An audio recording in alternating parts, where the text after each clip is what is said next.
What up, folks? What's going on? Welcome to the Spun Today Podcast, the podcast that is anchored in writing, but unlimited in scope. I'm your host, Tony Ortiz, and I appreciate you listening. This is episode 167 of the Spun Today Podcast. And in this episode, my wife and I speak about the experience of welcoming our second-born child home. Shout out to baby Grayson. We speak about the pregnancy, delivery, recovery, leaving the hospital during COVID times, and the very scary experience that we had of my wife having to be readmitted into the hospital postpartum. Literally the same day we were discharged from the hospital, that night, she had to be readmitted, where she lasted 5 additional days. We get into all that in sharing our experience with you fine folks, and much, much more. This is the first episode that I'm recording again in a while, because the past month or so worth of podcast I pre-recorded in anticipation to my wife having the baby and, being on paternity leave and all the craziness that comes along with that. But it definitely feels good to be back at it. But yeah, it's been pretty crazy, pretty hectic. Our son Grayson is doing great. He doesn't sleep at night though, like most newborns don't. Being that you have to feed them every 2 hours. But on top of that, he's like a very uncomfortable sleeper when he does sleep, because he has like acid reflux, and he's constantly crying and awake, and needless to say, none of us are getting much sleep. But that comes with the territory, right? The first 6 weeks or so, they estimate. Then it starts getting a little bit easier in terms of spacing out the feedings. It doesn't have to be as frequent as every 2 hours. Which with him, by the way, it's more like every hour to hour and a half, because the kid can eat. But my other son, Aiden, has been doing great. He's turned 2 years old this July. And, we were worried about him being really jealous and resentful of the baby, like some siblings can be. But, thankfully, he hasn't been that bad at all. He's been, really good. I'm really proud of him, actually. He tries to help out with the baby, sometimes a little bit too much. Trying to pick him up or carry him, which he can't obviously do, or tries to hold his bottle, which is fine sometimes, unless he's jamming it in the baby's face. And he's constantly running to the baby, if he hears him cry or anything like that. And he's being a really attentive older brother, which as a parent is dope to see. In terms of anxiety for me, I don't know if you all remember, if you've been listening to the show for a while. Maybe you'll know. If not, if you want to revisit episode, I believe 104 of the podcast, I did a welcome baby Aiden episode and told you guys about a lot of the stuff that I went through with not sleeping, being too paranoid to sleep, in fear of SIDS or something happening to the baby while I was knocked out. My wife and I were literally taking shifts and just, watching the baby 24 hours even while he slept. And when doing so, with that, you doze off sometimes. And my wife dozed off. I woke up and noticed that she was sleeping. So then after that, I doubled down on the, not even taking shifts. I just wanted to stay up 24/7. I had what was deemed to be, I went to a sleep doctor and shit afterwards.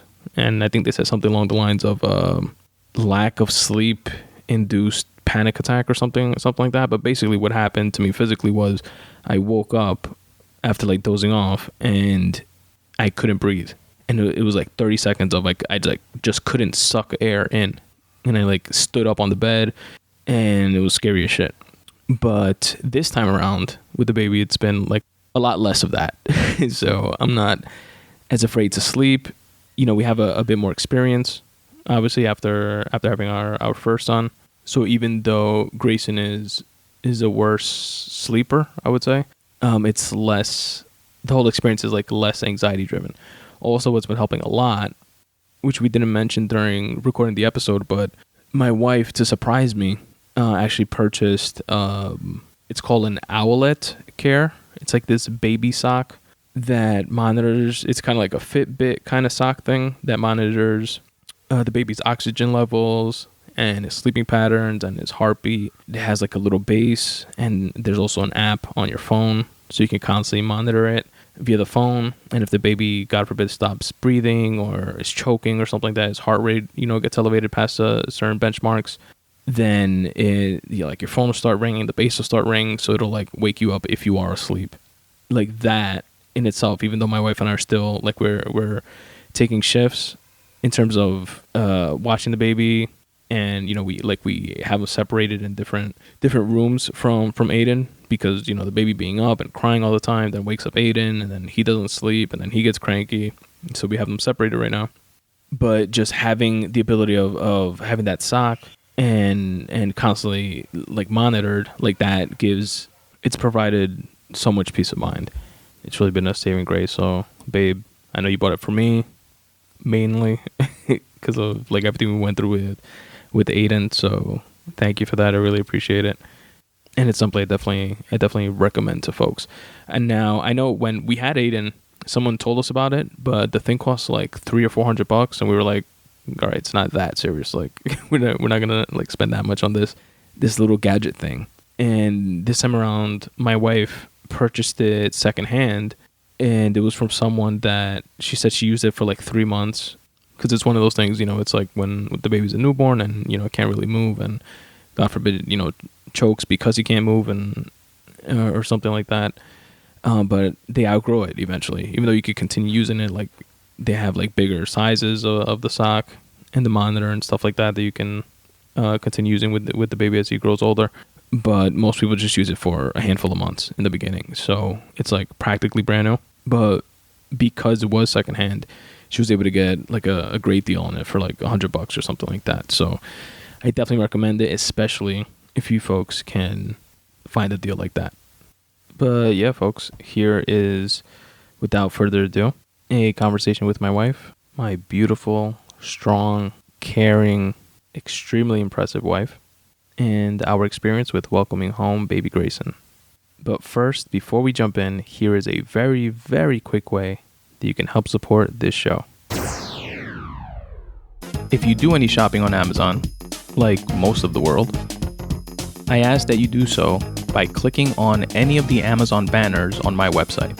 This will take you to Amazon, where you can do your shopping like you normally do. It will not cost you anything extra, but I will get credit for driving traffic to their website. Speaking of Amazon, they fulfill a bunch of the merch that I have available. If you go to spuntoday.com/support, you're going to find a brand new merch section where you'll find the iconic Podcasts vs. Anybody super soft premium cotton t-shirt. You'll also find the legendary Spun Today Podcast tee, which is in the style of the New York City plastic thank you bags logo. For my fellow Dominicans out there, I have a dope Dominican Escudo t-shirt. You know where the Lacoste or Polo shirts have their little logo? Picture that, but instead a Dominican Escudo.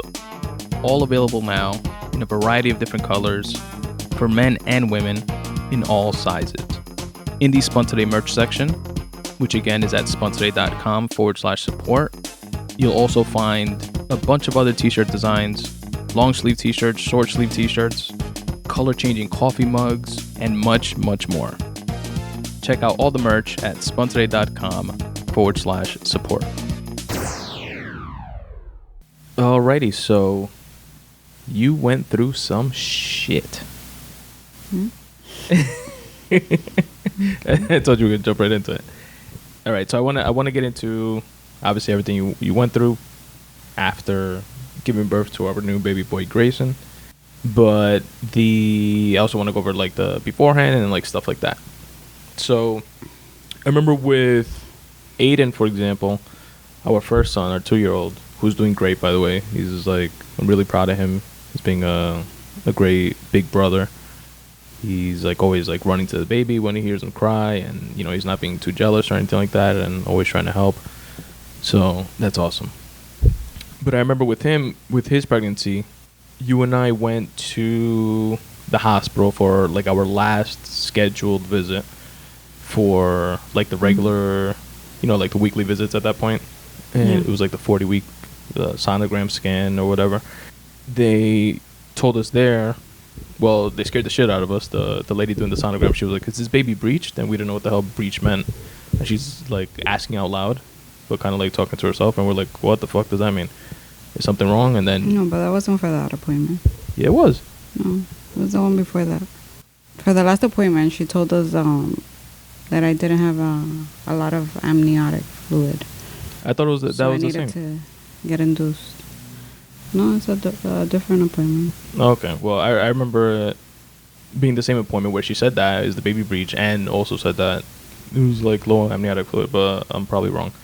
So anyway, she tells us that there's low amniotic fluid, and then from that appointment, they like rushed us to the hospital, basically told us to go check in to go have the baby. And it was like an unexpected thing, obviously. But we were kind of like prepared for it because we already had our bag packed, like the hospital bag and like all our stuff, just in case, because we knew, we had like a few days left before having to. Well, my due date was on the 9th, and I had the baby on the 7th. So yeah, we so knew it was coming. Before, yeah. And then, but it was kind of like hectic, and we had to like go over and stuff like that. With Grayson, it was a bit more, or not a bit more. It was like completely more like scheduled, because now like with COVID and stuff like that going on, they gave the option of like voluntarily inducing the baby, like in advance, like scheduling I was an already induction. induced the first pregnancy. Oh, okay, that's why They allow me to do it for the second one. And okay, so since you were induced for the first time, they allow you to get induced for the second time, and that allowed us to like schedule it in advance. So like, which I was very happy about. Yeah, because you were already like super uncomfortable, right? Like towards the end of the pregnancy. Oh yeah, and I wanted it to be scheduled and have like a date, not having to wait until I had contractions and being home, and then having to go to the city for the hospital. That's like a little. Yeah, from Queens to Manhattan. That made me a little anxious. And I remember even with Aiden too, you were like nervous that something would happen. I would be at work, and then you would have to like rush to the hospital by yourself and stuff like that. I was like, oh my God, I'm gonna have to take a cab, and I might have the baby in the cab. In the like cab. In the movies and shit. Oh my God, that was like too scary to think of. Yeah, so when they gave us that option, you obviously like jumped on it, and yeah. that was like a good thing. And another benefit of that is that since we were scheduled and the hospital was expecting us, like we had our like a private room that we went to directly, or like not the private room, but the delivery room that we went to directly. But it was way nicer. Yeah, than super nicer than the first time. And also like with the first time, since we weren't expected and scheduled, and they also had like a busy like day or weekend or whatever of deliveries at that time, like they literally put us in like a closet that had. It was really a closet. Yeah, like literally a closet that had a bed in it. And then from there, once space opened up, then they were able to like move us to like a delivery room and stuff like that. But with Grayson, we went straight to the delivery room. Everything was like, scheduled and regimented and comfortable. From there, I remember, well, first of all, tell me, how was this pregnancy different from Aiden? I know you tenía like malestar and stuff like that. Like it was like bothering you a lot more. Well, obviously it's going to be different. Different experiences. But for this one, it was like I felt sick like more often. Like the usual, like the morning sickness from like the first trimester, you felt it like. Yeah, it was throughout. Yeah, it was not throughout, but in the beginning it was harder. I felt more morning sickness. It was like stronger, and so I think and I felt that the baby was bigger. So it was like hard from the beginning, on. And even when he started moving, like in your stomach, we could see his like arms and legs so poking painful. out. That shit was like aliens. And in the beginning, I remember when I started bleeding. I bled once, and that was scary because we didn't know if it was like normal or what was gonna happen. But I think it was because I had the vaginal ultrasound. Mm-hmm. Like a day or two before, right? Yeah.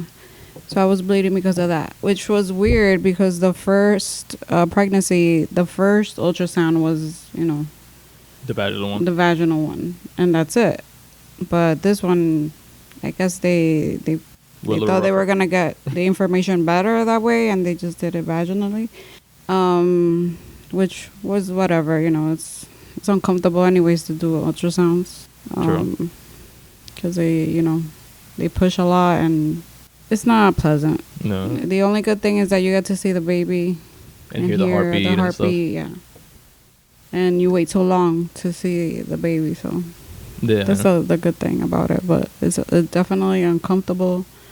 It's not that pleasant, especially when you get bigger, because they push like the whatever, the little camera thing, the wand thing. Yeah. They push it like really deep. So from my perspective, stomach. it's like all the good stuff of getting to see the baby on the screen and pictures and hearing the heartbeat, and but for us none of the mamas, bad stuff. it's not easy. Like it's definitely like you feel like you're being probed and like prodded and that's pregnancy. Yeah. Really. So then after we are in the delivery room, which is again really nice, we're comfortable. I remember I was ready. Yeah, you were ready. you wanted to give birth right away. Yeah, 39 weeks. They did the balloon thing, right? That was the first thing that they did? No, they did first the pill. They inserted a pill to begin the induction process, or to soften it or something. It's like to soften the cervix or to thin it out and to start like contractions. And they usually do. It's not a set. Like you do the pill first and then the balloon. You do whatever you want first. But I was so apprehensive of the balloon because the first time it was so painful. Yeah. I remember the first time when we were in that little tiny closet room with Aiden, they tried the balloon thing to induce her. Insert a balloon to open the cervix more, but my cervix was long, so they couldn't really insert it properly. And it hurt like hell. And I literally felt, I was like, I think this is how it feels when people get raped. I'm not saying that I'm saying whatever, but no, I remember it was very you started traumatizing. Crying, you screamed. I was like, yo, what the fuck? I think I even told him to stop. And so when I saw her hand coming out with blood and everything, I was like, oh my God. It was really painful. It was really, really painful. So traumatizing, obviously. So this time around, when they were like, do you want the balloon or the pill? You're like, give me the pill first. Yeah, I was like, no, I don't want the balloon. Just give me the pill. Just insert the pill and let's see what happens. Yeah. I was open-minded, but I was still like, I don't think I'm going to do the balloon. And I kept telling every doctor, every nurse, over and over the story again of how traumatizing the first time was to try to set it in. For reliving it a million times. But, yeah. But I just didn't want to do it in the beginning because I just wanted to try and see if with the pill would be enough. True. But it wasn't, unfortunately. Well, it would have been, but it would taken the process longer. Oh, right. Because the balloon it opens you 4 centimeters more, and it speeds up the process, and it helps the pill do its thing. So I was like, maybe I should just try it. Maybe this time around it won't be that bad.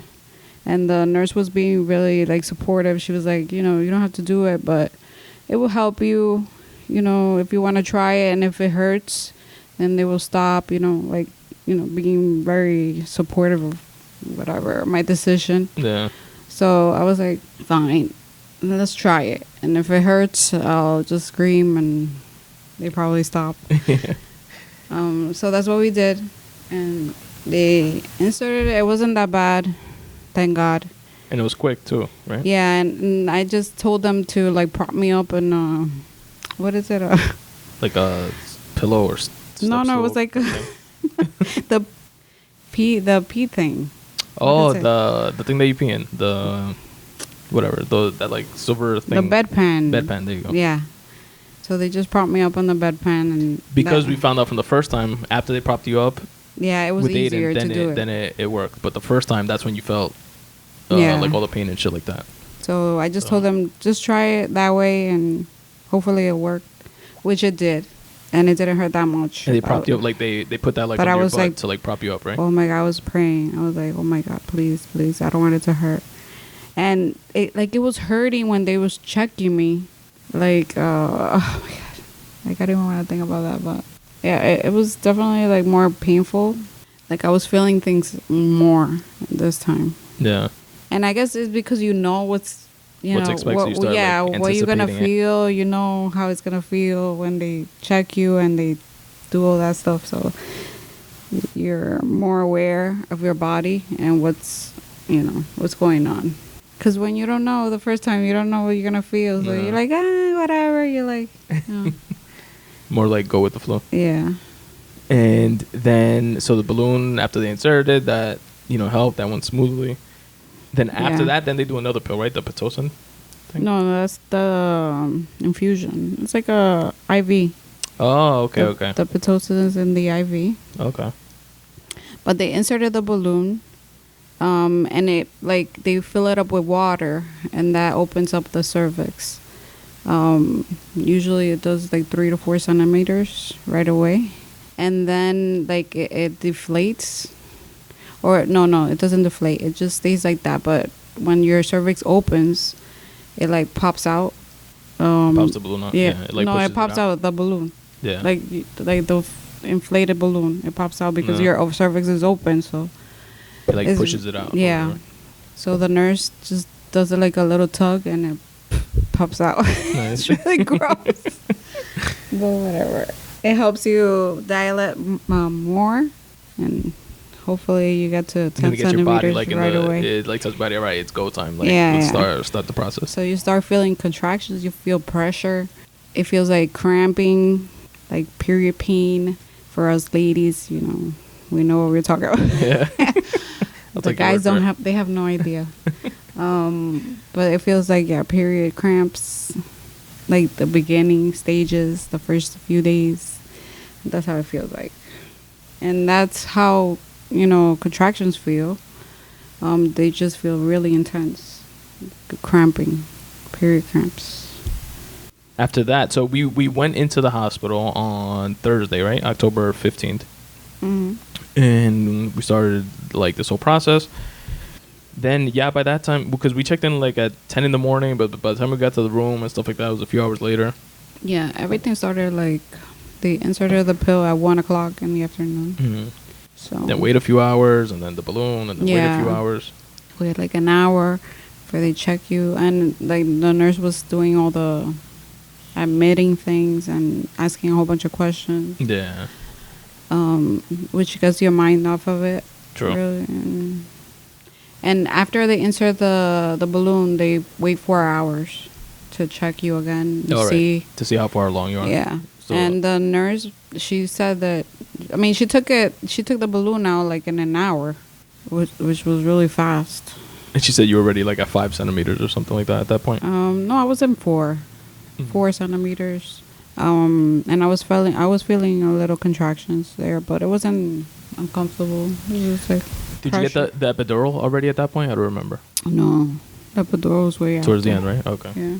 And all right, so then at that point, then after like a few hours and stuff like that, the next thing I remember is you getting really cold and like shivering, like to the point that I had to put like 3 blankets on you. I put a sweater on you. And it still wasn't enough.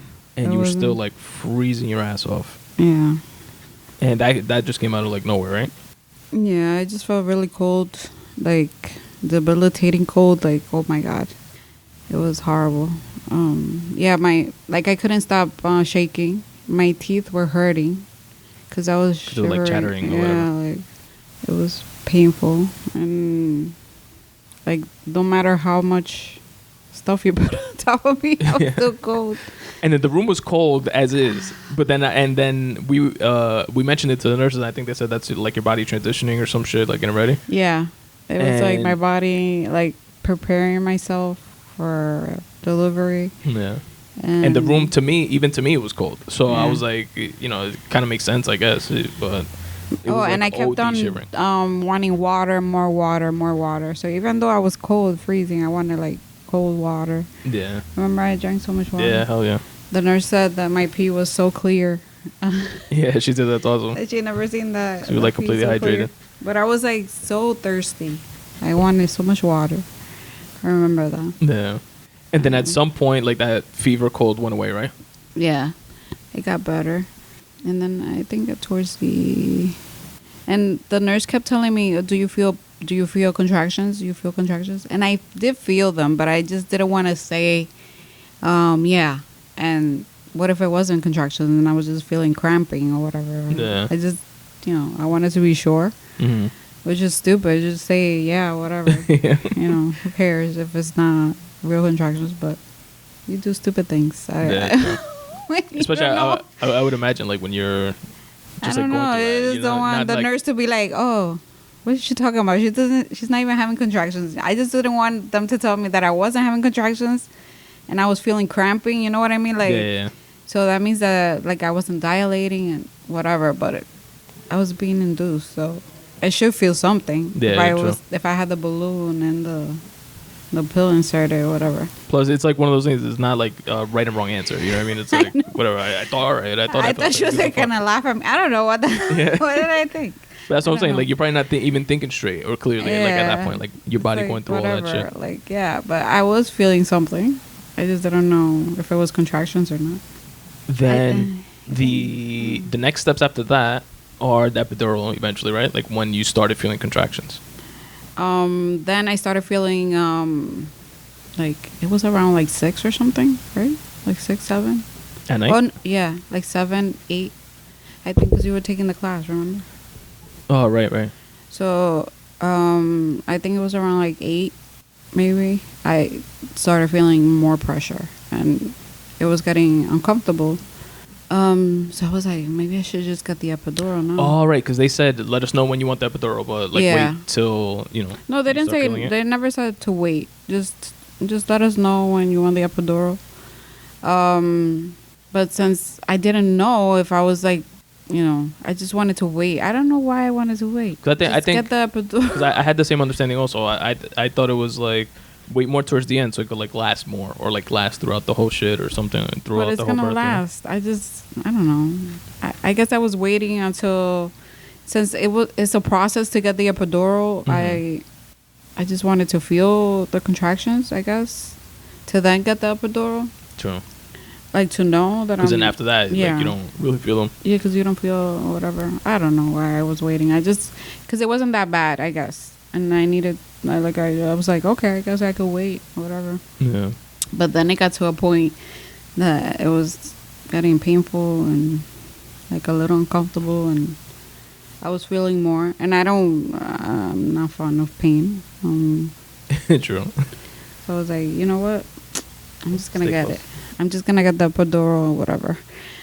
And this time around, it was like way painful to get the epidural.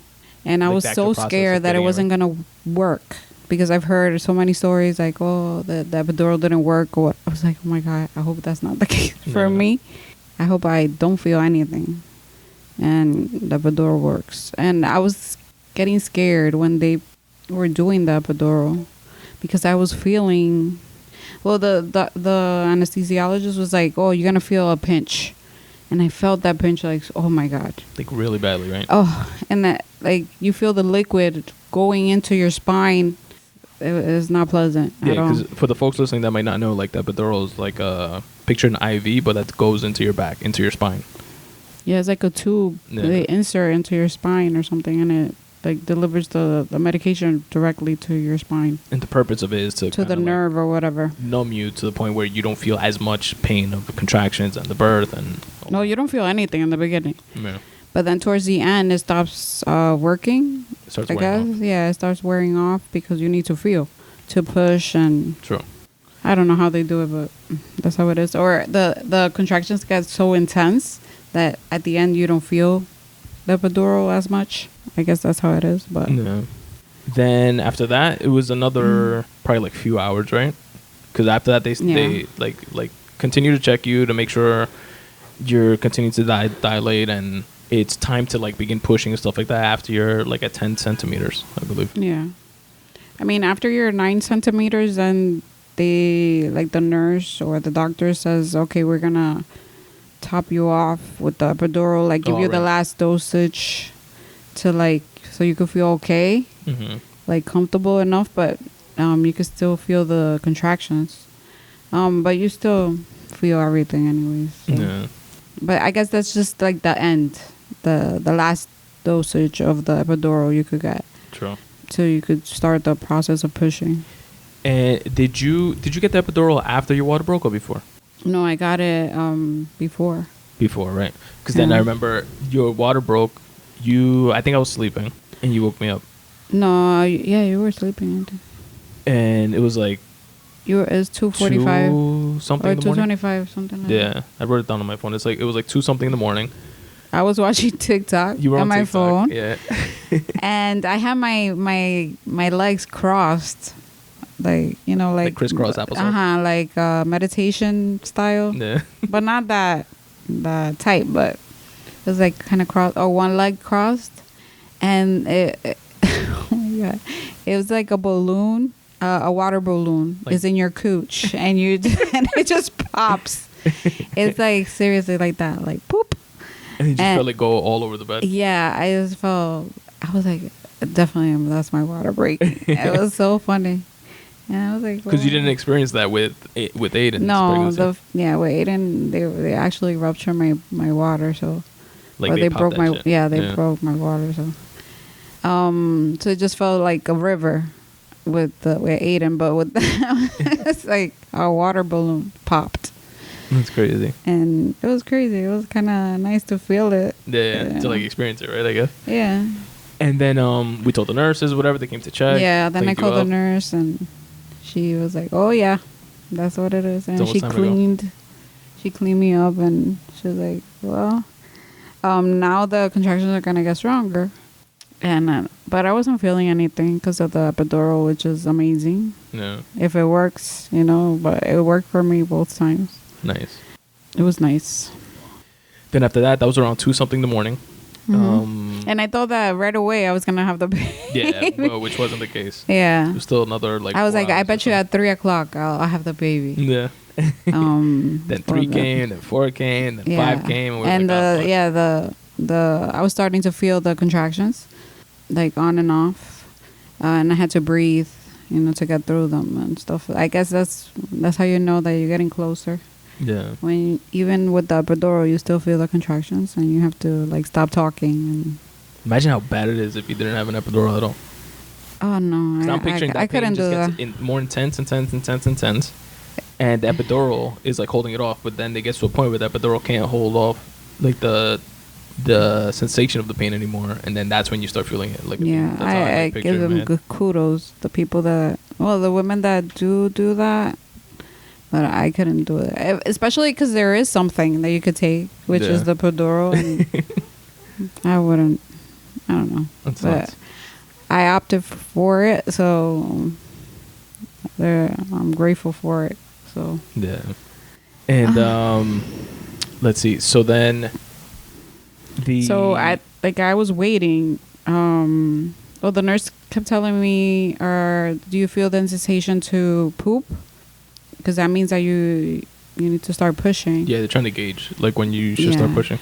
So I felt pressure, but I was like waiting until the end. I don't know why I kept waiting for everything, but well, this one makes sense because you explained it to me. Because with Aiden, you felt like you were like pushing for like a really long time, which you were.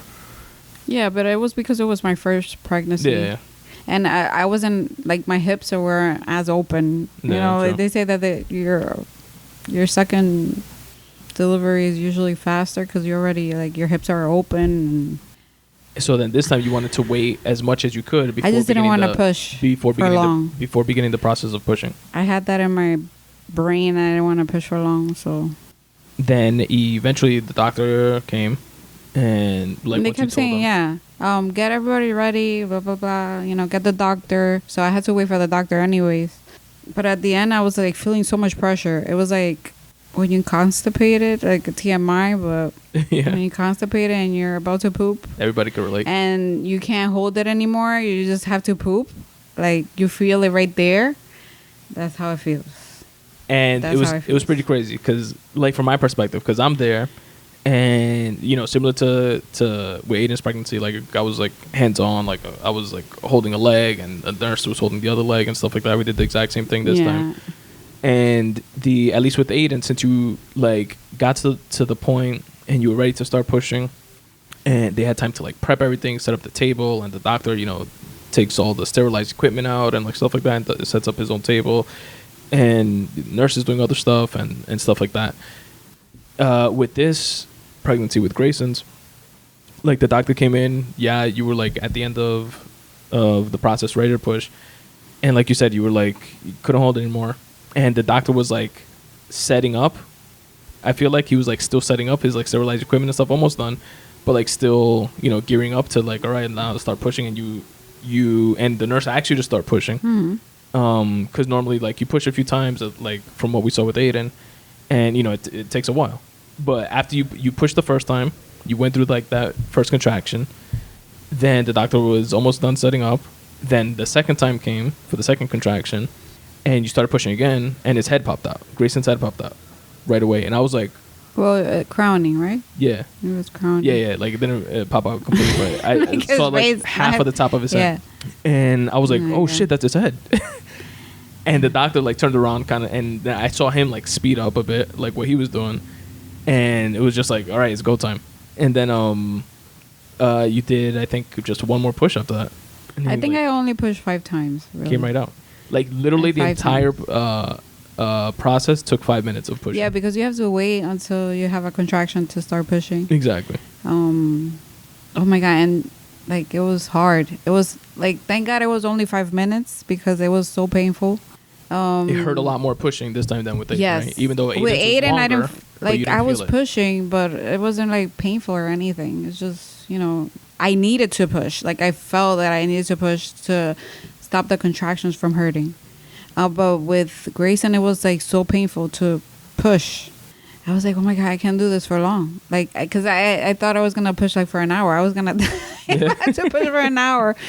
I was like, oh my god, I gotta push this so hard so it could come out. Like whatever it is inside me has to come out. But I felt the head. Like it's like an out of body experience. Yeah. That's how it feels. Because I close my eyes, because when I'm scared, I close my eyes to, like, I guess not to see what's going on. Yeah. It makes it less scary. And I said to myself that I was going to open my eyes to see what's going on. Because it might be like, you know, we might not have any more kids or whatever. And I was like, I need to see what's going on. But I didn't. I was too scared. So I was just with my eyes closed, and I was like, I'm just going to push as hard as I can. Oh, Lord. Oh, you know what that reminds me of? There was a point in time, like while you were like really cold and stuff like that, and I remember throughout the whole night there was a mime, fruit fly. A fruit fly, like in the room. There was 2 of them, and then I killed one, which I felt bad about afterwards. I don't know why, but I killed one, and it wasn't even bothering us. No, it wasn't. It was just like flying, but whatever. And then there was still another one around. And I remember you saying at one point, like during the night, like that you missed your mom, or you were like thinking about your mom. Oh yeah, that was before I started pushing. Yeah, and you saying that you wish she was there, and I told you that she is. And for some reason, se me metió in my mind that mime was like your mom, which I don't know. That's a weird thing to come back as. Yeah, I don't know, because I was like thinking of the 2 things in my head, and well, maybe, and whatever. It was like flying around, and then it stayed like in the back wall. It stayed like right before you got ready to start pushing and stuff like that. The fruit fly flew to the back of the bed, like the wall behind the bed, and it literally stayed there the entire time that you were pushing. I even wound up taking a picture of it because I was like still thinking, you know, that's Zoila's mom or something, like reincarnated, and she's coming like to watch her, like protect her and stuff. After you gave birth and stuff like that, it was still there, and then eventually like it wound up flying away like afterwards. Well, thank God I didn't go into. Yeah, I know. Oh my God. And into something, you know. Yeah. I'm just not gonna say. And then Grayson was born. Then I heard like after you have the baby, you feel like emptiness, like a little emptiness. Like in your stomach? Yeah, like when you finish pooping, Yeah. you feel like a little relief, but it's still sore. That's how it feels. And like you feel it popping out, and he started crying right away. And he cried like really strong too. Yeah. Really loud. And then I opened my eyes right there. And they asked me if I wanted to cut the umbilical cord. I said, of course, because I did that with Aiden. And I cut it perfectly again. Yeah, they Kudos put it. to myself. Okay, whatever. Yeah, I just like delivered a 8-pound baby. Yeah, kudos to you for cutting an umbilical cord perfectly. Yeah, that yeah, thing is slippery. Some good people job. fuck it up with the scissor. Oh my god. Like, okay, good for you. And then I delivered the placenta. Oh yeah. Oh, but you cut the umbilical cord perfectly. Good job. But then they put the baby on top of me to do skin to skin. He was like really really like breathing like raspy. Like Yeah, he was like what is it called? Congested. Yeah, he really was congested. Really congested. So he was like breathing like, you know, when you have a cold and stuff.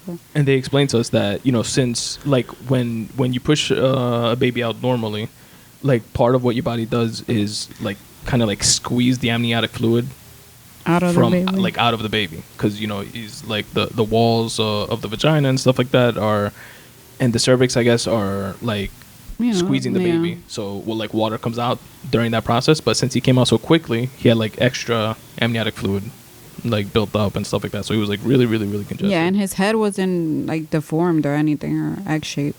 Yeah, It was like perfectly round. right away, because it didn't go through like that stress Yeah. of like being squozen out. And with the first pregnancy, I didn't feel the delivery of the placenta. I And just with this one you did? they didn't even tell me anything. I just didn't feel that. But with the second one, the doctor was like, "Oh, we gotta take the placenta out. So just give a good push." And he pushed on my stomach, and I felt like I saw it come out, and it came out like so like whole, like and he even mentioned The it. He was whole like, "Wow, thing, this yeah. is like a perfectly round fucking placenta." yeah, that's why the baby was so happy in there. The nurse kept telling me, "Oh, the baby's happy in there. Yeah. He's doing good. He's doing beautifully. He's really happy." I guess that's why it was a good placenta Yep. to be in there. And he was born on October 16th at 6:05 a.m., weighing in at 8 pounds, hashtag Mamba weight, and 21 inches long. Mm-hmm. Yeah, and I guess the nurse was like, "How How much do you think you weigh? think?" Yeah, and I was like 8 pounds. Nice. I didn't even know that. Yeah, 8 pounds exactly. What else? Like, I remember they put like this tiny little tube down his throat to like try to decongest him. Yeah, and I So that kept was, like, telling a little Tony scary. to take pictures because I thought he wasn't taking any Yeah, I was taking pictures. like mad pictures, but I didn't see you taking and my pictures. wife is like, no te duema, take pictures. And she told me like 100 times. And But I'm I like, didn't see you with the phone now. I'm like, yo, what is this dude doing? think I still have Like, to take send them to you, by the way. pictures because, hello, this is not going to happen again. You need to take pictures. But I guess he took pictures. I don't know when, but maybe when I had my eyes closed. I don't know. Probably. Or when I was pushing, I guess. I don't know. And then, because I am trying, like, I did definitely take pictures. But I'm also trying to, because they tell you, like, not to record and, like, stuff like that, like, while they're doing, like, procedures and stuff. So I was trying to, like, balance that. But, yeah, that was... And then they Grayson's were entrance gonna into sew the me world. up, but I was like, please use lidocaine, like numb me Oh, yeah. before, because of the first pregnancy. You learn, True. live and learn. So that's another, like, pro tip. Yeah, just tell them to numb you up. Before they start, like Yeah, and they told me to hit the epidural thing. yeah, the button. Yeah, the button. But what is it called when they start, like, sewing you up? Like, your vagina or whatever? To, like, When you tear. Yeah. 'cause But you what is usually it? Stitches, right? They put? Yeah, they put stitches, and that hurts Fuck. like a mother. So after you're having a baby, and your cooch is all retarded and ripped, they tell you, oh my god, then they have to like sew you up because, you know. TMI. Stitch you back to normal. Yeah, they try. I guess I don't know. They do it like, you know, you feel everything, so they just make sure that I told them, please numb me up, please. No. And the doctor was pretty good. He was good. Yeah, it was a guy this time. The first time Yeah, it was a I was like, lady. I don't know how I feel about a guy, but whatever. But it He went was well. really good. Yeah, and I didn't feel anything. And what is it, postpartum? Like I recovered really well. I didn't. Yeah, like I'm 3 weeks out, and I don't feel any pain. No stitchings. I don't feel the stitches or anything. It was pretty good. Like right away. Nice. So kudos to Dr. Behar. Yeah, Dr. Behar, NYU. NYU Langone. Kudos to nurse Iris, right? Yeah, Iris and Antoinette, Ellie, and Ellie, like Nurse all of them. Ellie, Such a dope staff. Antoinette, Scarlett, Nurse Yeah. Scarlett. They were all like warm and helpful and attentive. They were so good. Like I really like that. I love that hospital because they were so good to me, and all the nurses were so nice, and the doctors too. Like Yeah. I don't have anything bad to say No regrets at about all. the staff at all. Now, we had three major scares. The first one was while we were in the hospital with Grayson, and Antoinette had him at that point. To me, at least, it was like a big scare. We had the baby. We moved To a room. to a room. Antoinette was carrying him. Because of the whole amniotic fluid thing, like he had like that built up fluid, he started like choking on it. And you could see, and she was great because I could tell that she was concerned after a certain point, but she didn't like show it enough to like scare us. But she was like carrying the baby and like tapping him on the back because he started like coughing up, but then like couldn't breathe a little bit, and she kept on and like hitting him on the back and like clearing him up with the little blue bombita thing, like sucking out like fluid from his nose and his mouth. And she just kept on, and then she was like, "Come on, what's wrong? Come on." And then, like, eventually she like cleared his like airways, and it was pretty much that, like the amniotic fluid that he had like built up, and like he turned red, and it was scary as shit. Well, for me, it wasn't. I just thought that it was like regular, right? Yeah, just the It didn't baby seem was like a congested. big deal. And But to me, maybe it was like where we were sitting. Like you were a little further away, I was a little closer to her, and I was like sitting up.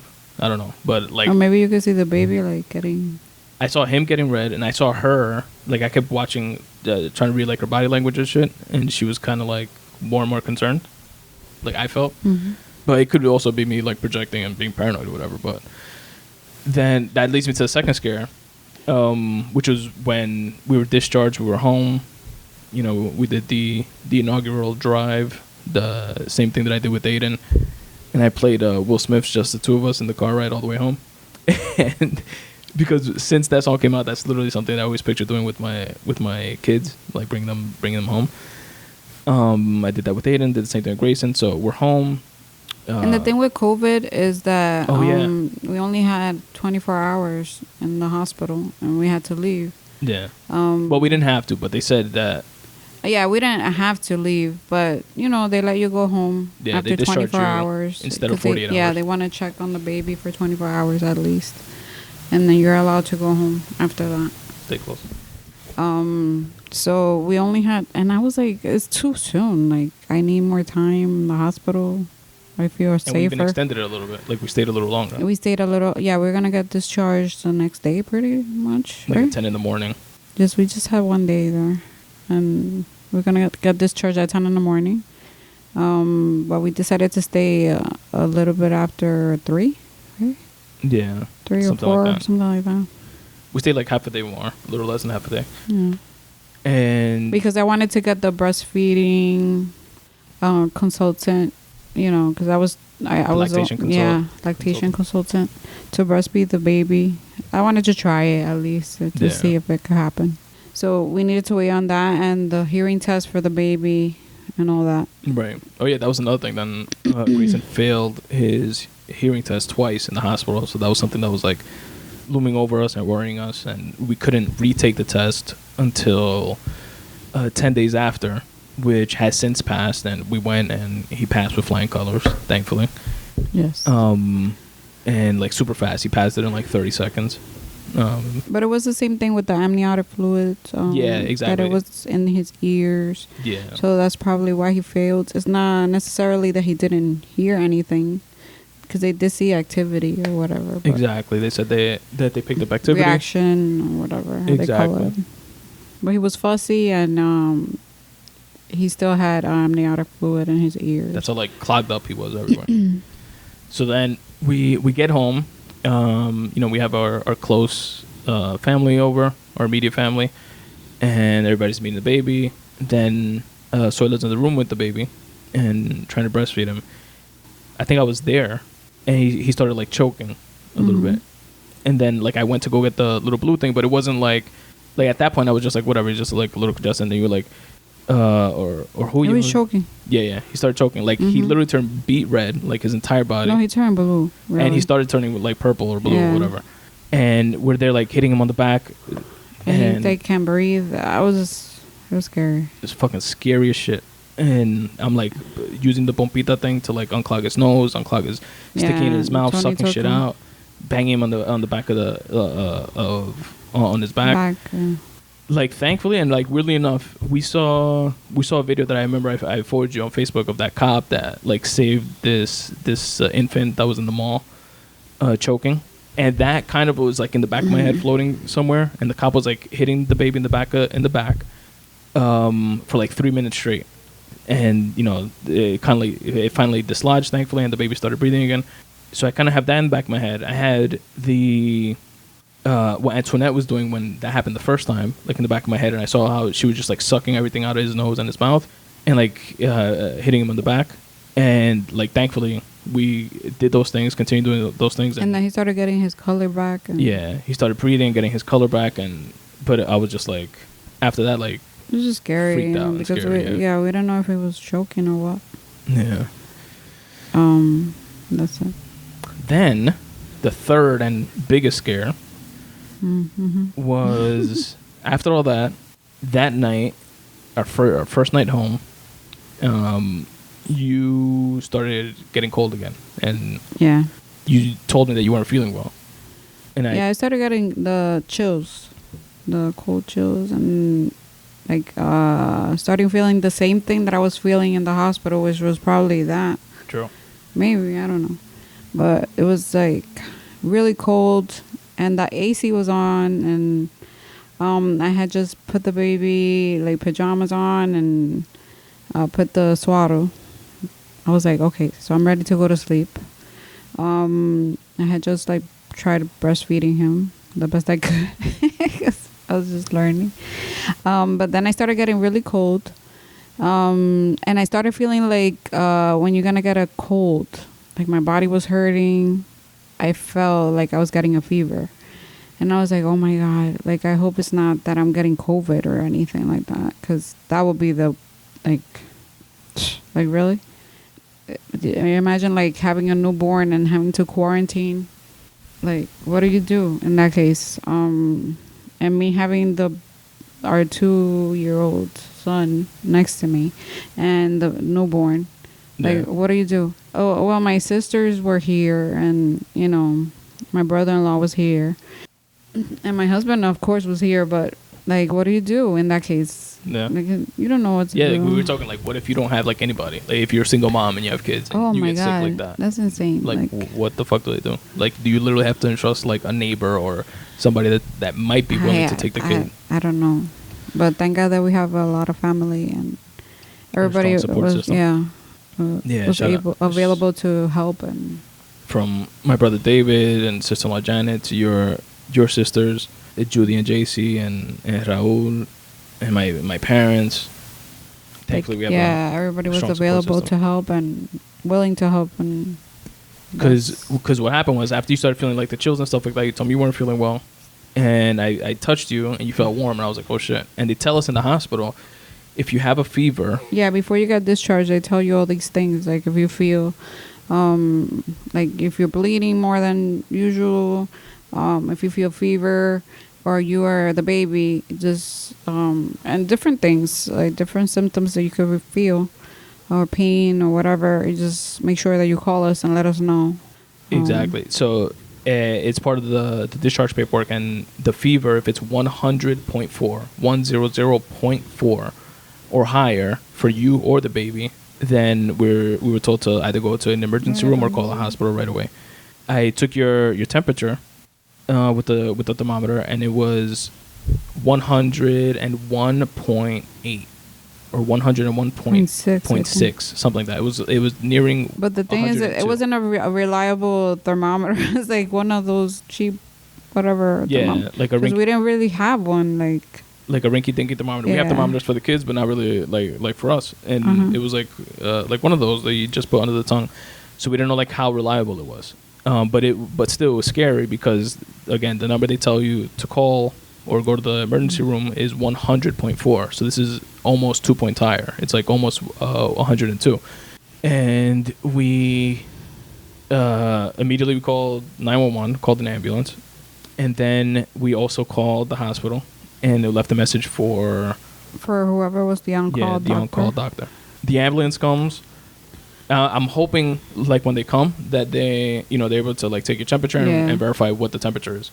And they don't carry thermometers. They said like we don't take temperatures. We just take the temperature with your thermometer. Yeah, wait, and I'm hold like, on. Before we even get to that, what threw me the fuck off is first of all, it's a thermometer. It seems like fucking EMT 101 or something like that. Like they should carry that, especially during like COVID times. Yeah, even, I like, don't know. When you go to You would think. when you go to fucking Shake Shack, like they take your temperature. Yeah. You know what I mean? Like something. Like when Tony called 911, I was like, don't call 911 because what they're gonna do? Send a thing, and then they're gonna take me to Jamaica Hospital, which I don't want to go there.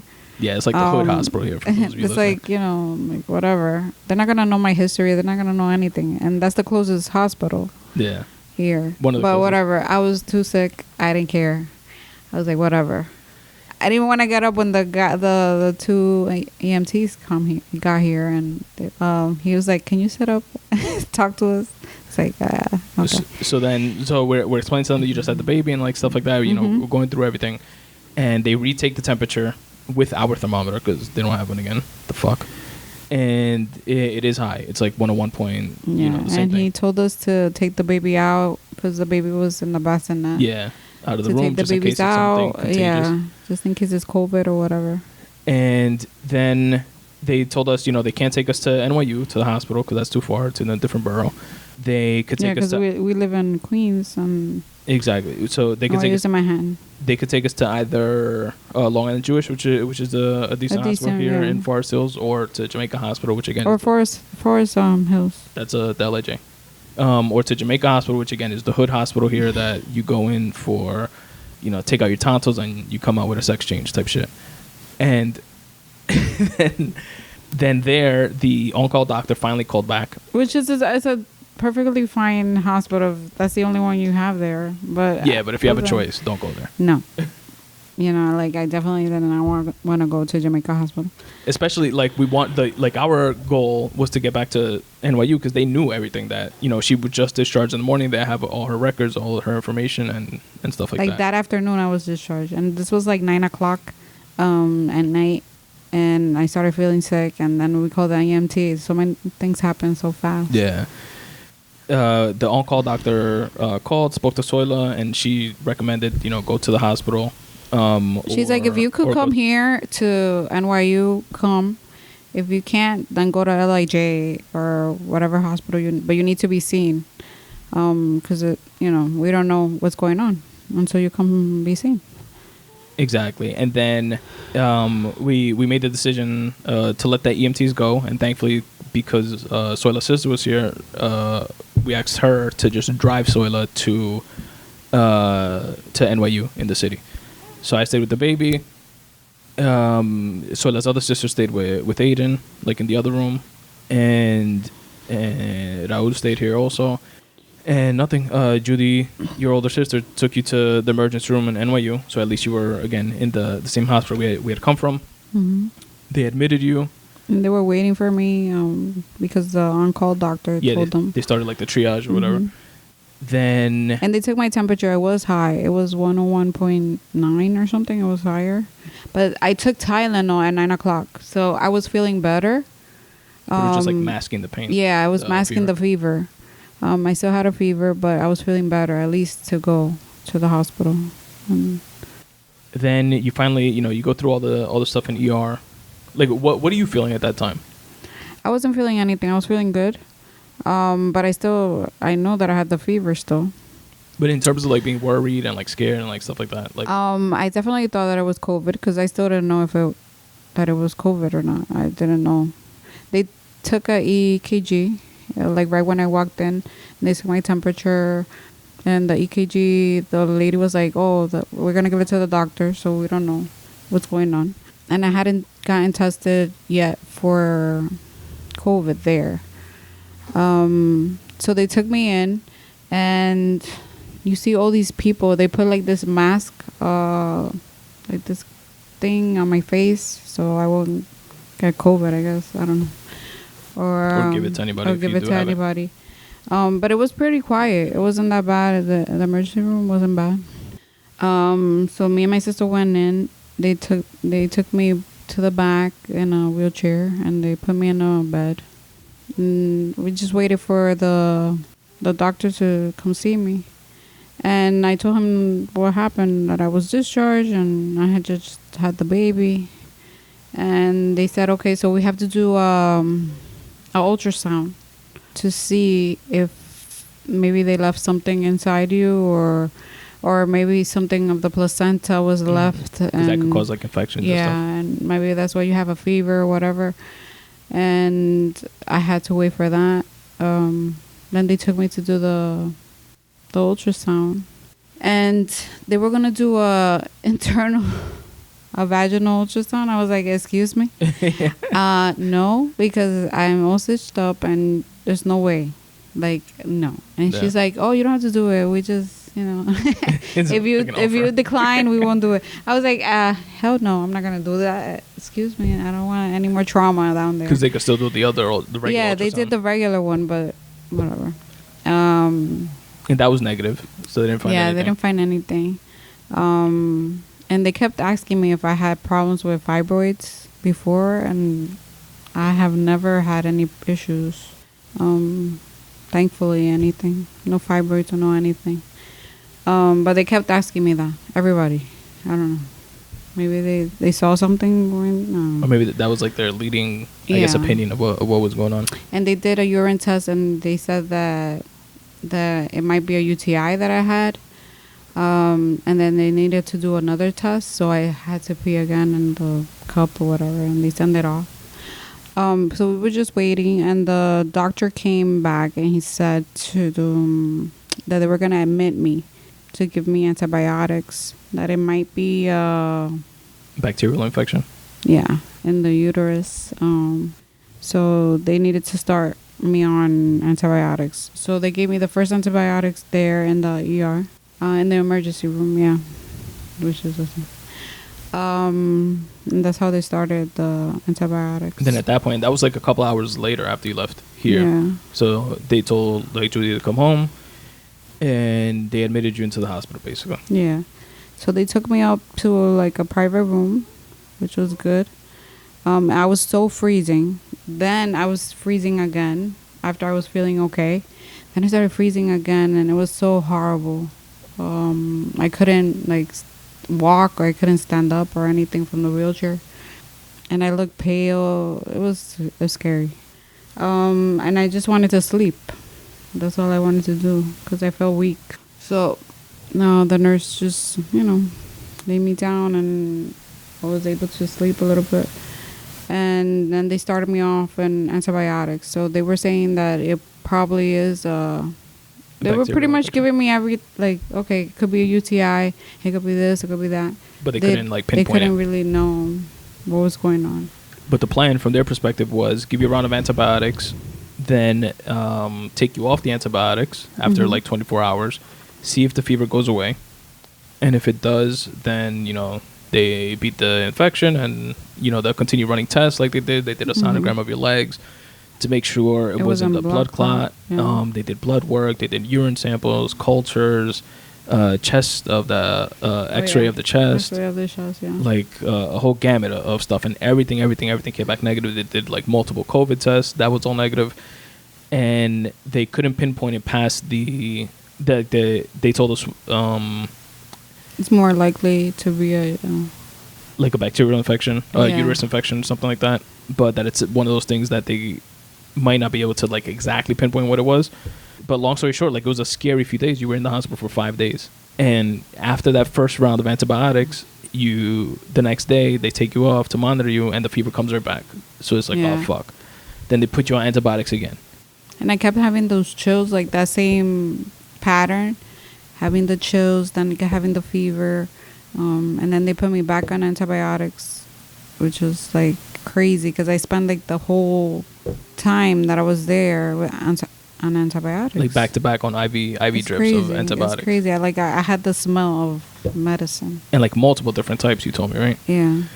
And I told you, like, from my perspective, being here at home with the newborn, with the 2-year-old, even though we have obviously the family and support system, which I told you, like, I don't know what I would have done without them, like, during this time. Like, it was scary as fuck. Because, like, me, I'm, like, the prepare for the worst, hope for the best type of person. I'm thinking of every scenario in my mind. I'm like, what if she doesn't come back? What if something happens? What do I tell Aiden when he says, "Where's mommy?"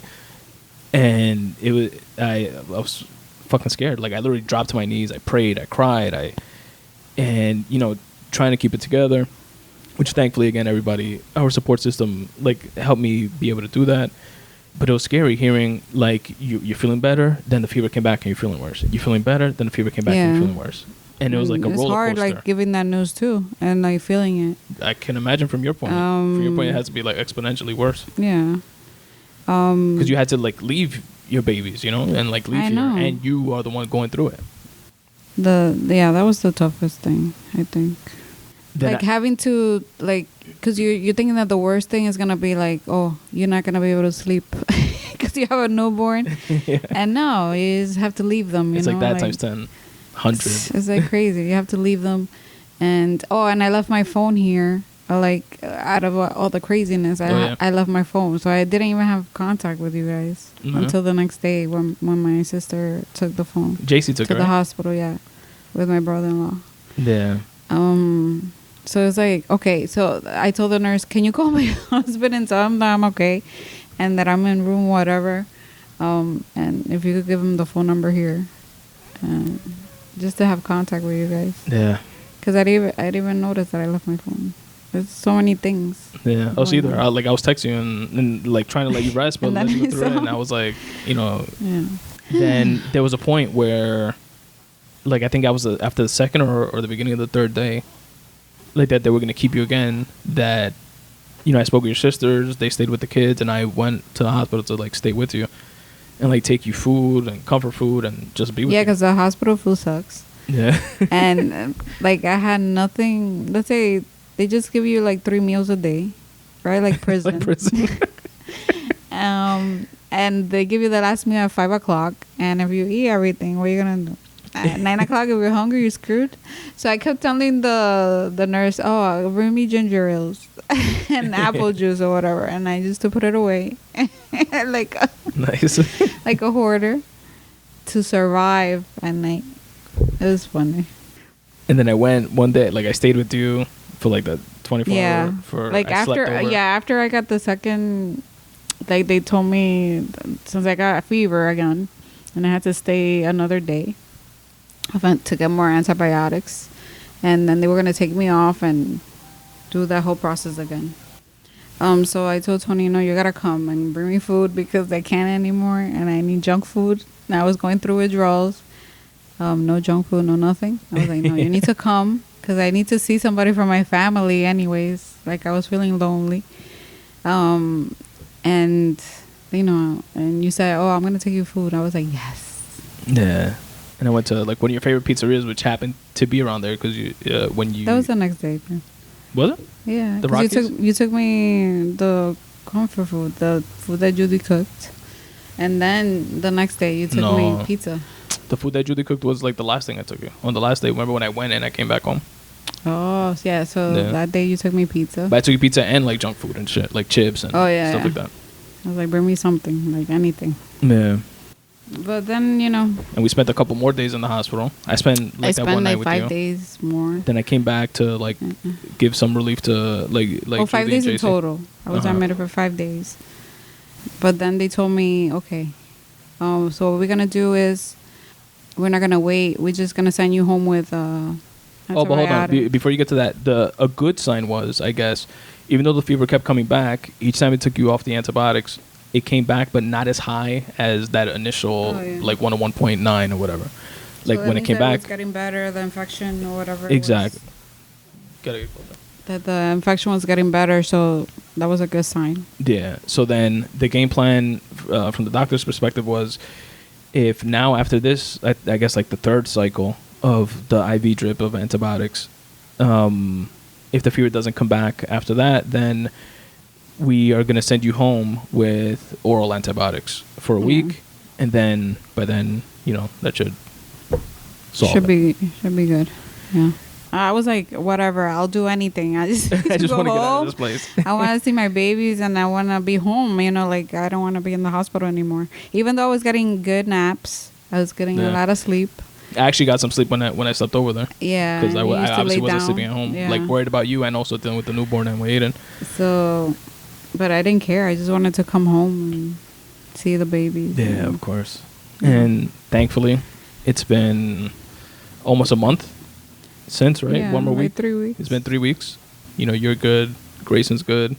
Yeah, no sleep, but that's the normal thing that I was expecting. Yeah, exactly. Not that like we're prepared for the no sleep part, but not for like all this other crazy like being shit. super tired and the regular newborn things.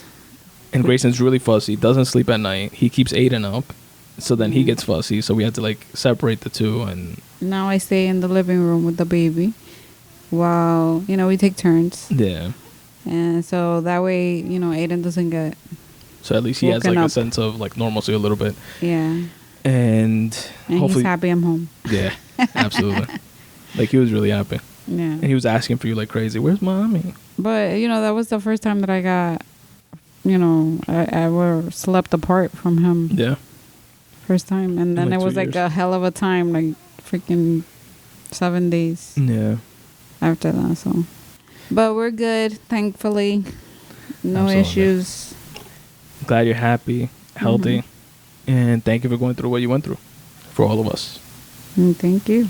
Hopefully Grayson and Aiden will look back on this in the future and be that much more thankful. We survived. See what your mommy did for you, you fucks? You better act good. Act right. Yeah. Behave. When they say, I got a paper cut, and I was like, well, you were 8 pounds. When I had you.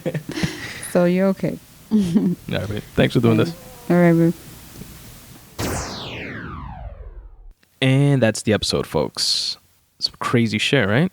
Well, I'm glad we're past it. I'm glad everyone is doing well and healthy. I hope that you folks listening were able to take something from it. If not, just, listening in on the experience and what we went through. Maybe you are in the process of having a kid, or maybe you went through something similar and you wanted to see what the experience was like for someone else. We have some pro tips in there, from the baby sock that I mentioned in the intro, to getting like propped up before having the balloon inserted, to always having one of those like blue bulb sucking things handy to help unclog a baby that doesn't know how to do it themselves. And I just appreciate you guys listening. I like doing these episodes because of the fact that I want to give my kids the ability to be able to look back and get a real, like, almost first-hand experience to what things were like before they were like paying attention to things or able to pay attention to things. Like, how was it when I was born? Like, both my kids will now be able to like relive it through their parents' eyes and see where our heads were at with everything that was going on. And even selfishly, just for nostalgic reasons, for me, to be able to like listen back on, years in the future. I know it's something that I would listen to in a heartbeat if it were available from like my parents' times. And if you folks listening get something out of it, then it's obviously all the better. Now, the last thing that I'll leave you all with is the fact that I decided to cut out using like outro transition music between ending the show and the outro that I normally do. And even though it's something that I always liked to do, and I always liked the like mini challenge of trying to find music that kind of sort of related to something that was referenced in the show and give you all the opportunity to like vibe out with something that I was vibing out to. But, being that I follow the podcast landscape fairly closely, I'm noticing certain moves being made, like by Spotify, for example, that is now allowing certain podcasts to play music and have kind of sort of like morning show, traditional radio morning show style shows, but a podcast version of it. And the plays of the music within those podcasts actually count as streams toward the artist whose song it is, which makes absolute sense to me. But you have to have that specific type of show in order to be able to do that. And everyone else, still is under the rules of copyright infringement, for example. And, that's always been the case. You're not really supposed to play, music on a podcast, even if it's, but for fear of, people just like pirating music, which is clearly not what I do with the show. But even when you play like snippets, you get flagged by certain platforms like YouTube. Whenever like I play a song, like my entire show will be flagged by YouTube for a copyright strike, which means that I would never be able to like monetize the episode, which is not something that I'm worried about, being that the podcast is still somewhat of a smaller, or has rather somewhat of a smaller reaching audience, where like the monetization and the making the money off the podcast is not like a main driver for the show at all. Maybe one day it'll have like a much larger reach, which is obviously the goal. But then when and if it does, having this back catalog of episodes with music on them, even if it's like snippets of music, will cause like a ripple effect issue, such as being, having a full show, like every single episode taken off of certain platforms, not just like copyright strikes and stuff like that.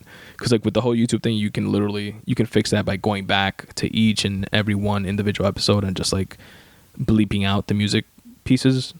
But if a platform like Spotify or whoever you host your show with, like for example, I use Libsyn, decides to, shut your show off for whatever reason, due to, copyright infringement concerns or something like that, that would be something that's out of my power. So to avoid all that, I say all that very long-winded explanation to say that I'm not going to be dropping music anymore at the end of the episodes moving forward. So I hope you guys don't miss it too much. But I did record a brand new outro for you guys to listen to with some new and interesting ways you can help support this show. So without further ado, here's that outro, and I appreciate you guys listening. Peace. Hey folks, Tony here. If you're enjoying the show, do me a favor. Rate and review it on iTunes, Spotify, Stitcher, or wherever it is that you listen to your podcasts. If you'd like to help out the show in other ways, I'll give you a one-stop shop of sorts to do so. Go to spuntoday.com/support. That's where you'll find a ton of different ways to help support this show, such as shopping on Amazon. If you do any shopping on Amazon, like most of the world, I ask that you do so by clicking on any of the Amazon banners on my website. This will take you to Amazon, where you can do your shopping like you normally do. It will not cost you anything extra, but I will get credit for driving traffic to their website. Speaking of Amazon, they fulfill a bunch of the merch that I have available. If you go to spuntoday.com/support, you're going to find a brand new merch section where you'll find the iconic Podcasts vs. Anybody super soft premium cotton t-shirt. You'll also find the legendary Spun Today Podcast tee, which is in the style of the New York City plastic thank you bags logo. For my fellow Dominicans out there, I have a dope Dominican Escudo t-shirt.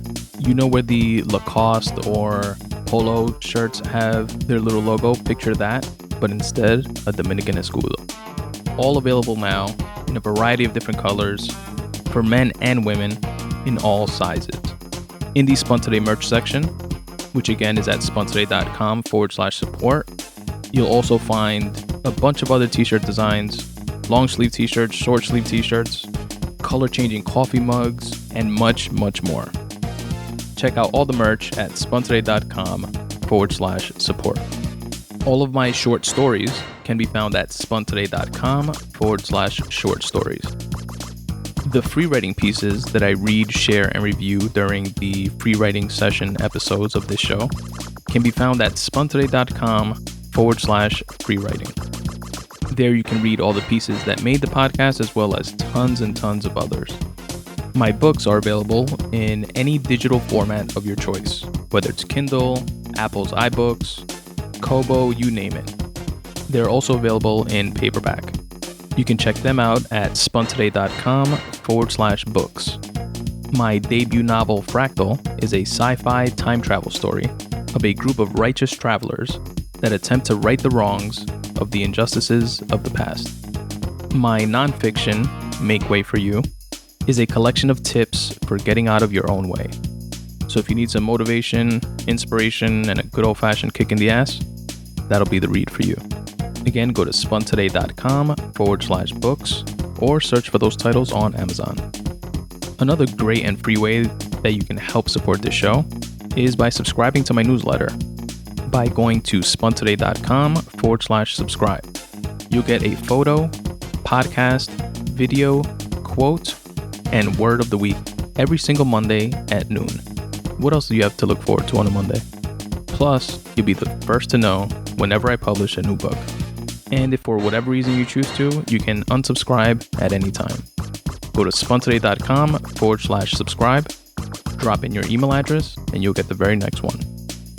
At spuntoday.com/support, you'll also find links to my Patreon, Ko-fi, and PayPal donation pages. Patreon and Ko-fi allow you to make recurring donations per episode, and you even get some bonus content for doing so. PayPal allows you to make a one-time donation to the show. For my fellow writers and creatives out there, a really cool way for you to be featured on this show is to respond to my 5-question Spun Today questionnaire. I'll read your responses on a future episode of the show and share them with the Spun Today community. Think about it. If your responses could potentially spark inspiration in someone else, why not share that? To do so, go to spuntoday.com/questionnaire. Don't forget to follow me on Twitter and Instagram at Spun Today on both those platforms. Check out and like the Spun Today Facebook page at facebook.com/Spun Today. I'd really appreciate it if you subscribe to the Spun Today YouTube page. Just search for Spun Today on YouTube or click on any of the YouTube icons on my website. There, you'll not only get the full versions of this podcast, but you'll also get bonus content like shortened episode clips and much, much more. And as always, folks, substitute the mysticism with hard work and start taking steps in the general direction of your dreams. Thanks for listening.